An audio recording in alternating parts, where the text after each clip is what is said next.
I also want to shout out our global sponsors sponsoring all 200 plus Creative Mornings chapters, thanks to MailChimp and Skillshare. Hey. Creative Mornings Rotterdam chose June's Matriarchy theme, and Javiera Altena created the accompanying illustration. Okay, now let's get why we've all gathered this morning. Let's introduce our featured guest. Joanne Enwezor is the founder of We Are Mod, a Baltimore-based gift shop that is on a mission to make the creative economy accessible to more artisans. The shop features a range of gifts sourced primarily from women and people of color, creating in communities across the globe. Prior to launching We Are Mod, Joanne worked behind the scenes in corporate world building brands and leading creative campaigns. She's an event producer, maker, writer, and DIY enthusiast. A proud graduate of Howard University, Joanne holds a BA in journalism. You can find We Are Mod on Instagram at We Are Mod. Creative Mornings Baltimore, please help me welcome Joanne to the virtually hybrid stage.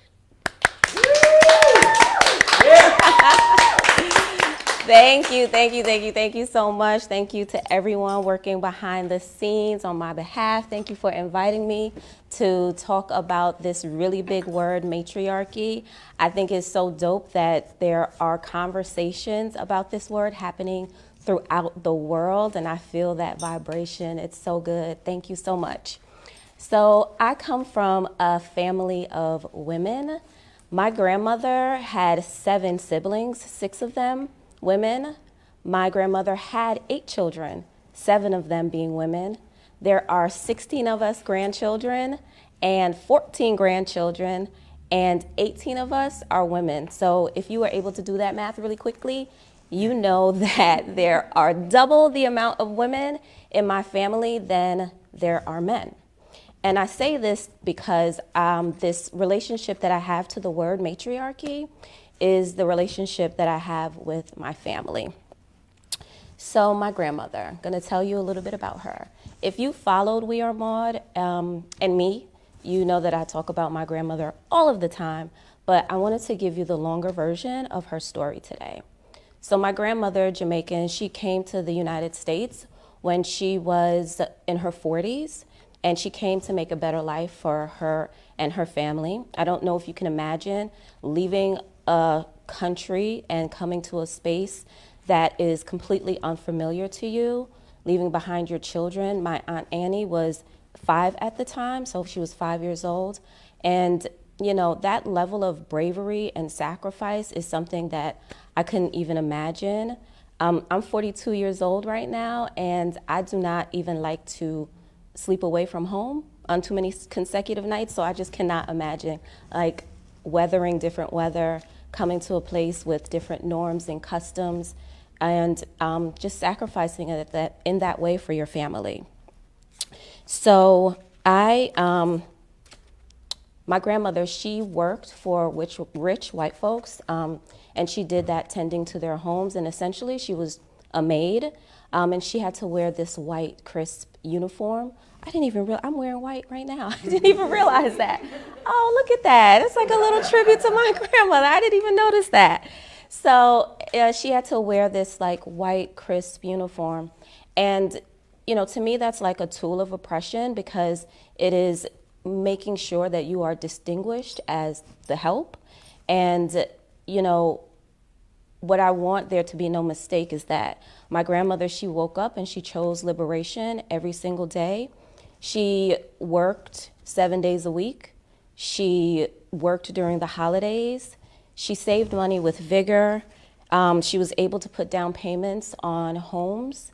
She was able to fund educations. She was able to buy us little pretty things when the money was, you know, there for us to, when she could afford the pretty little things for us. She cooked meals. She combed our hair. She was just a really great force in our family. And she remembered everybody's birthday. And when I would come home from Howard, HU, stand up. When I would come home from Howard, I would wake up in the morning and she'd be washing my car, which I just wanted to be clear, like I did not force my grandmother to wash my car, because that sounds terrible, but she would be outside like hand washing my car. And so she did the housekeeping thing for almost 30 years. And that is a long time, right? But one by one, she was able to get our family up here. And just for greater context, it took 10 years for her to get my mom, my own mother, up here. And so I don't know what you know about immigration and the immigration system, but it's a long process. You have to apply for visas, you have to wait, you have to do interviews. And she did that for 8 people, right? And so that type of sacrifice was not only, my grandmother's sacrifice, that's a sacrifice that many immigrant mothers, fathers did for their families. And so, my grandmother had a 6th grade education, and now, we're 3 generations deep in the United States. And I just am so grateful that she put all of that work into her family. And so when I think about the word matriarchy, I think about mutual aid. I think about mutual aid, but then also individualized solutions as well. My grandmother helped her sisters get jobs, and she put a down payment on my aunt's home, and she babysat me when my mom was going to school and working full time. So I think about slow and steady winning the race. I think about micro scale but brave steps to solve the complexities of oppression and also racism and poverty. So I'm gonna talk about my mother now. My mom, she works at a community center. She's been there for almost 40 years. She started off as the secretary there, and then she worked her way up to being the executive director. They have food distribution there. They have a senior center. They have Narcotics Anonymous. They have a daycare. They have a garden, a community garden. They have programs for teenage girls and boys. And the list really goes on. And these programs benefit a really, really small community in White Plains, New York. But families are being fed, and people are beating addiction. Kids are going to high school and then going on to college. People are creating small businesses. And so what I know is that programs like these are feeders into a better world for all of us. And so when I think about matriarchy, I think about these really small solutions that are healing for not only communities, but healing for our world. I created this project called The Matriarchy is Coming last year. It's so funny, I forgot that it was last year because 2020 did not exist for many of us. So I wiped 2020 out of my mind. But it was last year, and The Matriarchy is Coming. I created it based on this article that I read, and it was at a time that was at the swell of women taking leadership roles in government and in corporations, leading all of these really great movements. And the article looked at it from this really macro level and this big idea of people reaching for power and climbing up ladders. And that's not how I see it at all. That's not how I see the matriarchy. I see my grandmother, I see my mother. And so with the project, what I wanted to do is highlight women that are doing work in the communities, working to transform Baltimore specifically. And they are making some really meaningful connections here. So I wanted to get the viewpoint of women that look like me, that look like my mother, look like my grandmother, Black women that least benefit from patriarchal structures, and ask them what a world would look like that is led by Black women. And then I also asked them what gives them hope and what brings them joy. I had the women posed by trees throughout Baltimore. And the reason why I wanted to do the photo shoot by trees is because, and plant life actually, is because there's this underground network of things happening that we really just don't know about that keeps plants strong, keep them growing, and then keeping them, having them able to weather storms. And so that's why I had the images. And I think that the images are probably scrolling through on your screen and you can see them yourself. And so I asked them the questions that I just said. What does the world look like when led by Black women? And I got some really dope answers. And I'm going to read them for you so I don't mess them up. So one woman said, it looks like peace, pure deep love, and being one with the earth, so that we are always reminded of our grounding and our connection to our ancestors. It's not so structured, one that is moving about in ways in which we can consistently birth brilliant ideas. Another one said it looks like our non-monolithic stories being remembered, honored, and retold in their fullness. It looks like trust being the new currency for society.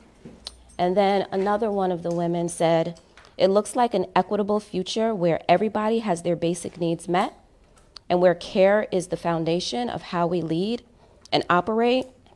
Seeing people's full potential realized is the collective goal. So I interviewed 10, I think actually 11 women. They are birth workers, abolitionists, connectors, artists, educators, writers, and healthcare advocates. Not all of them are mothers, but they've all mothered this idea of community. And so when I envision us moving towards matriarchal structures, I don't think of it as the antithesis to patriarchy at all, because if we view the matriarchy as the opposite of patriarchy, then we are saying that systems still benefit only one identity, one group, one norm, one religion, and that's not really how I see it at all. I don't know if you know the term neutralizing the enemy. And if not, it's like this war strategy of sorts. And the outcome is usually quite bloody. It's these two opposing groups. One is trying to kind of get rid of the other or make the other like bend the knee. I know, Game of Thrones reference. Anyways, you got that. And well, anyway, so the outcome is really usually quite bloody, and there are some lethal consequences. The winner usually overpowers the losers, and the unfortunate that are left behind are either under oppressive control, forced to adopt the winner's customs, and they are, and belief systems. And we've also just seen like troops move out of the countries and just, you know, kind of saying peace out and leaving people behind, survivors behind, without the proper resources to really live and thrive. And so when I think about this like giant word, matriarchy, I don't imagine this word neutralizing the enemy. We don't need to neutralize patriarchy. In my opinion, I think that we need to make it kind of neutral. We need to start from the beginning and start from a place that's not reactive. And imagine starting from this place where we are building with curiosity. We are leading with curiosity. We're asking questions and then moving in the direction that kind of flows like water, and water like kind of takes on whatever vessel it is in. So I see us moving towards a future that is like that. I think that there's a space for some shape shifting and adjusting.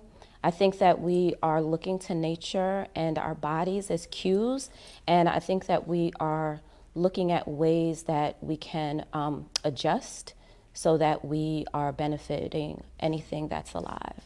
Thank you so much. Yeah. Thank y'all. Thank you, thank you, thank you.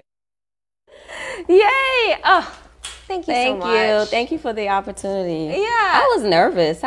You were great. Thank you. You were great. Yeah, there's so many amazing things. There's like so many people, y'all. There's so many people in here. There's like a group of people behind the scenes, and then I have friends here cheering me on. So that's what you hear in the background, and I appreciate that energy so much. We appreciate you. It is now time for Q&A. So I have some questions, and I'm sure you all probably have some questions too. So if you have a question, please go ahead and drop it in the chat, and then I will be able to use the technology of this iPad to pull it up on the screen, read it to Joanne, and we can have a interactive Q&A. But to start, I mean, I love hearing about your grandmother and your mother, like what beautiful, empathetic amazing souls, and I'm so lucky to hear and learn more about them. I know that when we were talking about this talk, you had mentioned a story about your mother in particular, and one of her employees, and some empathy that she shared. Yes, love to hear more about that. My mom, again, she worked in the community center and the staff there, and I was actually raised through this community center. I was from daycare. I was in their daycare program, and then I was in their youth program. I did college tours, and there was a gentleman that was on staff, and he worked with the youth. And at any given time, he would just disappear, sometimes a month. One time he disappeared for a year. And what we started to kind of piece together is that he was not well. He was sick. And so what I thought was really, and I didn't understand the magnitude of this at the time, but what I did realize is that even when he disappeared, and even that long moment that he disappeared, whenever he came back, he had a job. And I think about that a lot in this term of matriarchy, because it is not only empathetic, but it is also saying that you still have a point of survival, even when and he didn't really talk about his illness, right? He didn't really talk about it. But even when people know that you're not doing well and know that you're going through a certain struggle, that there is a space for you still. That's amazing. Yeah. I love that story. Thank you for sharing it. Thank you. I also wanted to ask you about, I love the project, We Are the Matriarchy, and like how you approached it and everything about it. And you had mentioned how you were asking questions of all the participants, like what does joy look like for you? Yeah. What does joy look like for you? So, that's so funny, because I never even asked myself that when we were going through this project. And I think that at the time what was happening is that I was actually not able to tap into joy because it was the pandemic. And it was a struggle, right? And it was interesting at that moment. I was going through so many different transitions, and I couldn't tap into my own joy. But right now, what brings me joy? So many things. Like, I like playing with my godchildren. I like, reading a great book. I love binge watching television. I love being in community with people. Now that outside is opening up, still wear your masks. Now that outside is opening up, I love being like face to face, making eye contact again with people, reaching in and hugging, and actually somebody hugging you back. Like, that's like kind of joyous for me. It's also making me think of, and I'd love for you to just share about it a little bit. On Wednesday when we were doing a tech run through, you had an alarm go off. Oh, yes. So at 6:30 p.m. every evening, I have a gratitude alarm that goes off. And so it's a moment for me to stop and just be grateful for the moment. I'm supposed to say it out loud, which is really weird depending on where you are. And so if I'm like in a space with people, I'm like, I'm grateful for whatever it is that I'm grateful for the day. So I try to practice the gratitude every day. And sometimes I need a reminder. And sometimes it's also like I don't feel quite grateful. And so sometimes it's like, I'm just really grateful for this ring. Thank you for reminding me to be grateful. I love that, because like being grateful doesn't always have to be like this big moving thing. It Right. can be for an item, right, that's bringing you joy. I'm just like, I'm grateful, I guess. Yeah. Sometimes it's hard. Some days are not as easy as others. So far in the chat, you're getting a lot of flowers, but I don't, which is so lovely. Thank you. I can read you this one from Teresa. A beautiful story of matriarchal loving kindness, strength, and courage. We are beautiful people. Thank you for all you're doing for our world. Thank you, Teresa. But I do want to invite other people to join in this conversation. Have any questions you have at all for Joanne? I feel like Jess has a question in the room. Jess does have a question. Yeah, you can say it, and I might have to repeat it just so people can see it at home. Thank you. Thank you. And just sitting with your vision of moving towards a world where we're curious and there's care, and I'm thinking like non-linear, like all those things. okay, we got to get there, right? It's a journey. Yeah. And so, and we have this conversation often about like, as someone who wants that and also has like harmed people or has been harmed, like how do we move towards that world that we want in a way that acknowledges that, but also creates some space for people to be a part of it. All right, let me try to paraphrase Right, this. But thank you for Get this question. just a mic. Get just a mic. But like, how do we get to this place, given all of the messiness that currently exists? Yes. I said that much That less. was so great. Oh, thank you. That's a really great question and something that I think about a lot. And two things that Jess said was that, you know, sometimes we are harmed and sometimes we create harm. And that is true for anyone, right? We are all just kind of like figuring it out. One of my friends a long time ago said this to me, is like, today is the first day that I'm ever doing today. So like, I don't know how to operate in this. And sometimes we just get better and better, and we are just, you know, more self-aware about the ways in which we interact with people and the ways that we interact with the world. And I think like pushing towards these, okay, so quick story, right? Yeah. So when I was doing and like preparing for this talk, I told you like I was trying to be like all educated and bookish and like academic about it, and I'm like Googling matriarchy and what it is. And there are like matrilineal societies in the world, right? In other countries, there's a matrilineal society in China and Indonesia, and Malawi has a really big community of matrilineal societies. But when they talked about matriarchy, they said it's just a hypothetical. Like matriarchy actually does not exist and probably will not exist because of all of the structures that we have in the world that is resembling white supremacy, resembling patriarchy, resembling colonization. And so this matriarchal idea is not a real thing.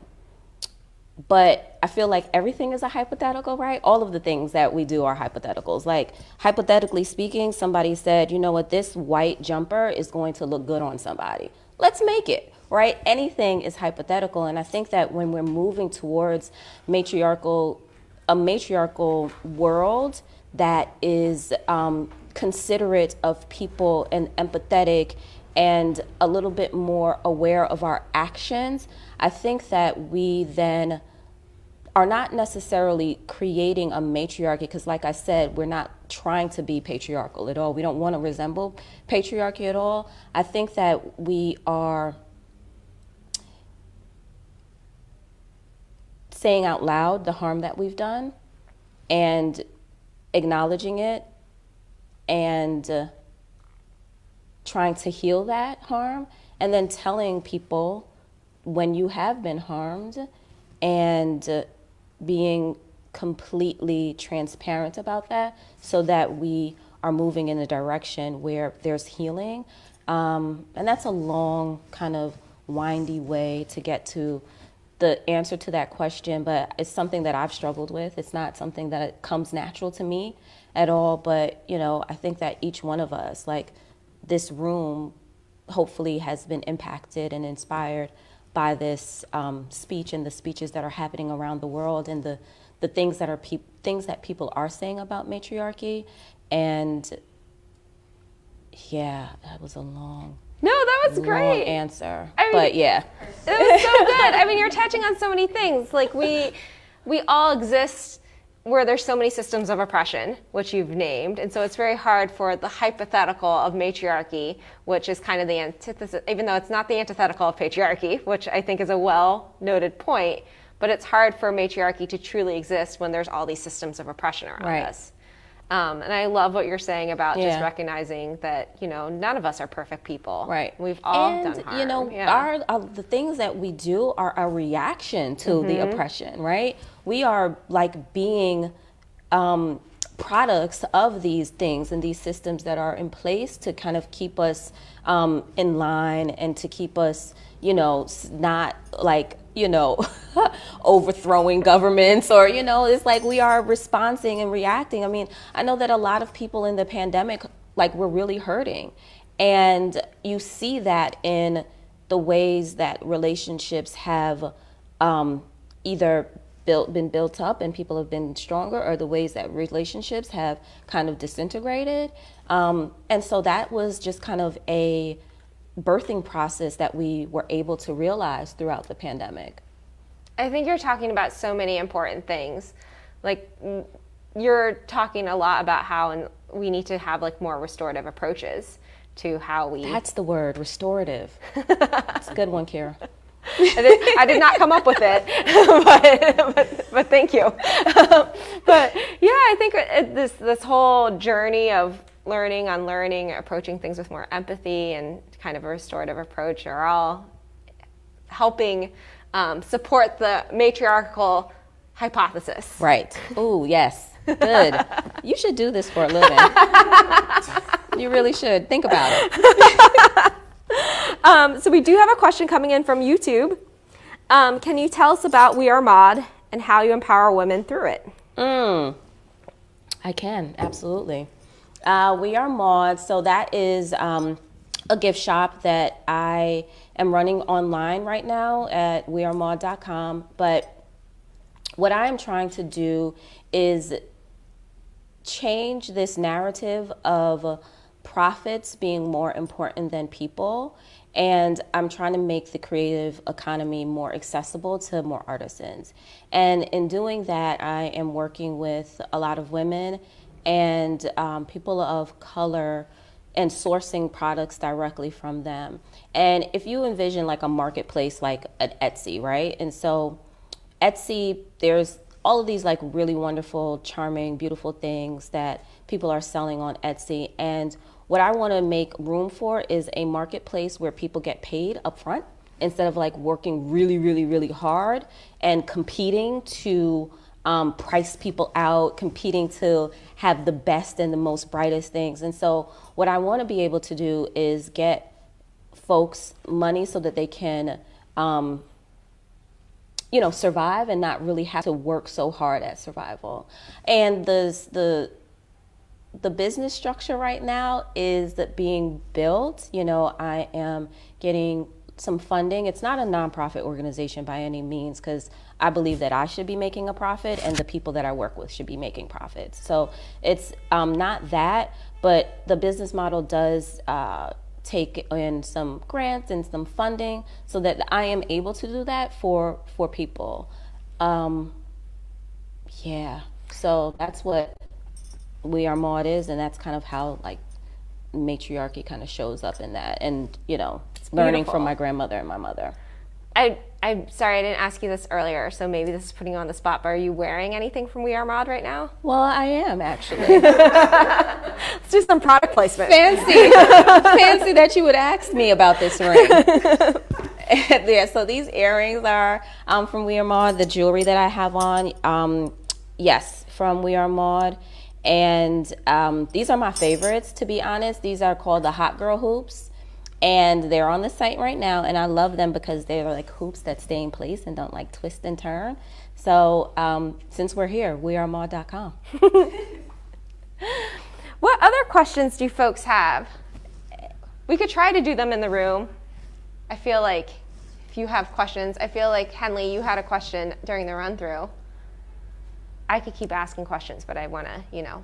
Well, you mentioned a couple of ways. I don't remember what I asked in the run-through, but you mentioned a couple of ways that you practice matriarchy. But can you talk a little bit more about how you practice matriarchy in your everyday life? So the question is, how do you practice matriarchy in your everyday life? That wasn't the question, Henley. Sorry. How do I practice it in my everyday life? You know, I think that I'm going to be honest, like I am at this point, like kind of like fumbling through the days. It is. We all are. Right? We're just fumbling. Like some days I'm being really super clumsy. Some days, I've got it right. I think that what I am trying to do is to be like more present. And you know what? So you guys, I don't know, viewing audience, if you live in this area, but we had like the cicadas happening, right? The big cicadas. And people were so offended by them. And I was just so fascinated. It's like every 17 years, which probably in most people's lifetime, you might get to see them 3 times. Sometime, I guess maybe 2, 3, maybe 4. How is my math? Not good. But in any case, you only see them a few times, and yeah, can they be a nuisance? But the things are just like really super blind. They can't see anything. They're trying to, get to trees and get busy, have some babies and drop some eggs and do it all over again in 17 years, right? And so when this moment was coming, I was just like really fascinating and like really being intentional about like understanding, even though when they were like hitting my windshield, when I was driving down the highway, I'm just like, all right, y'all really need to get it together. But when I was just really trying to understand that process of life, right? And it's just like, wow, nature is so cool, like super cool. And so I think that's the way that I practice it every day, is just like trying to really be in the moment and be really, really present, and also like giving empathy to all things that are alive, all things and all people, all things, plants, anything that is like living and breathing in the world. I think that was a great answer. Thank you. Yeah. Talk about my hat. Yeah, wow. One more? Yeah. Okay. Shout it out. All right. So, really quickly, I hate when people ask me this, but because we're in this moment, I just want to know what's next for the matriarchy. Oh, what is next for the matriarchy? What is next for the matriarchy? What is next for me? So I'm flipping that question because I don't know what's next for the matriarchy. But for me, I would love to continue this project. The matriarchy is coming. So slide in my DMs, like at We Are Maud on social, and like let me know how we can like collaborate and talk about that, because I want more people to tell me what they envision a world led by women would look like. And it doesn't have to be Black women. Like, what does a world led by Asian women look like? What does a world led by trans women look like? What does a world look like that women living in poverty look like? I would really love to hear your answers in that. For me, We Are Maud, I am planning to reopen my storefront. I started off as a storefront, and I'm planning to reopen that store in the fall with, hopefully, fingers crossed. But I am really super excited to be back in community with people, because having an online shop was never like my intention. I like people. I like being in spaces with people. I love listening to people's stories. My friends will tell you, when I'm out, I just talk to the people, all of the people. They're like, stop talking to strangers and stop making new friends. But here we are. Is it not true? It is true. That is true. Got some affirmations in the room. So yeah, I'm looking forward to opening up the store again so that I can be in spaces with people. I love it. Thank we all you. love it. Thank We're you. all I feel like, we have it on the screen right now, how you can follow We Are Maud, how you can get in touch with Joanne, and I don't know. I feel like we all just want you to win. Oh, that's nice. It's That's real really though. nice. It's really real. That's so kind. I Thank think you. It's really, really real. Thank you. Yeah, I'll show you afterwards. But there's so many flowers for you in the comments. Oh, thank you. Yeah. Thank y'all. I People didn't don't have pay a lot anybody. of questions right now. There's just a lot of flowers, which is fine. I did not pay anybody in there. But yeah, Is it my mom just over and over again saying the same thing? I don't know if your mom wrote a poem for today. Oh, that is so funny. She did. And, Letta, can you give me my phone? Or, no, Jess, you have my phone. My mom and my aunt both wrote poems for today, which I think this is is a good way to to close out our Q&A. That is so, okay, so it's gonna like take me a minute to find it. Oh, wait. My mom. Okay, so this was her first take at the when she learned that I was doing this. My mom wrote a poem, and I think that is super cute. So cute. And so touching. But it's her first take on it, so it's called Matriarchy is Coming. From time immortal, we've been attached to him. Woe man made us a sorry lot. Female, what a price to pay. Shh, with an E, stay quiet, please. Stand back, walk behind, know your place. We lead the homes where he's the head. We run the business, he gets the check. Stand up, rise up, listen up. The time is now. We change the language, rewrite the narrative. We are here, watch out. The matriarchy, it comes. Isn't that cute? Ah! Oh, love it. I love it so much. Thank you again. Thank you so much, Joanne. This has been a true delight and honor to have you be a speaker. Thank you. So good. But let's take a moment to create a selfie moment at home if we want to cut to the tight of Joanne. If you're at home, Tell me how I look. You look great. Look how good you look. Look at that. Oh, look at me. This light, like, Oh, look at me. And then none of my cowrie shells did a bungee jump. Good. So go ahead, take a selfie with Joanne right now. We'd love to see what it looks like on your end. Tag us with your selfie with Joanne. We're going to take one in the room right now. I wasn't looking last month, so. Come, friends. Hey, we're taking a selfie. Hopefully you are too at home. Very good. Tag us again on social. I want you to please save the date for our next month's talk on Friday, July 30th. We'll be welcoming Terry Henderson to the virtual stage to speak on the theme of home. And so again, tag us on social. We'd love to see it. And I want to close things out with just a couple deep breaths together. It's something we've been doing the past couple times. So just 3 intentional, collective breathing. So breathe in. And out, and in, and out. One more time, in, and out. Thank you again for being here. We know that this can't replace that in-person event, but we hope you feel connected and part of this community. We'll see you next month with Terry. Go get vaxxed if you haven't.